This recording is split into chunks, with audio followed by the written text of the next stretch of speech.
Bitta soqqali ish chiqib qoldi, soqqasi bor. Bratanlar uchun zo'r tema ekan. Qaranglar mana hozir tushuntirib beraman. Mana bu Temze zavodi bo'ladi. Eng kuchli zavodlardan bittasi. Royson bilan Kukmara brendlarini hamma bilsa kerak. Asosiy ishlaydigan joyi. Mana yonma-yon tushgan. Hamma provodkalar adashmasam o'tib bo'lgan. Kanalizatsiya ham o'tib bo'lyapti bu yerda. Mana bu burchida, mana shu burchigacha shlakoblokda terilgan 77 sotuvlik joy. Yo'l yuzidan uzoq emas. Bilan birinchi liniya mana Temze o'zi. Mana bu ikkinchi liniya bo'lyapti joyimiz. 77 sotuvlik.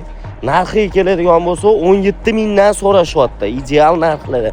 Yana qo'shimchasiga mana qaranglar, anta parovozdan turgan ekan kakras. Ko'rinayotgan bo'lsa, bu yerga vetka ham adashmasam tushirsa bo'ladi. Mana shu yo'lli yuzi bo'ladi, to'g'rida o'sha. Shunaqa joylarga qiziqadiganlar bo'lsa, shuni отметка qilib jo'natib tashinglar. O'sha pромышленный zonalarga yaxshi yerda haqiqatdan narxi ham zo'r. Yana kelishtirib ham beriladi. E'tibor uchun rahmat.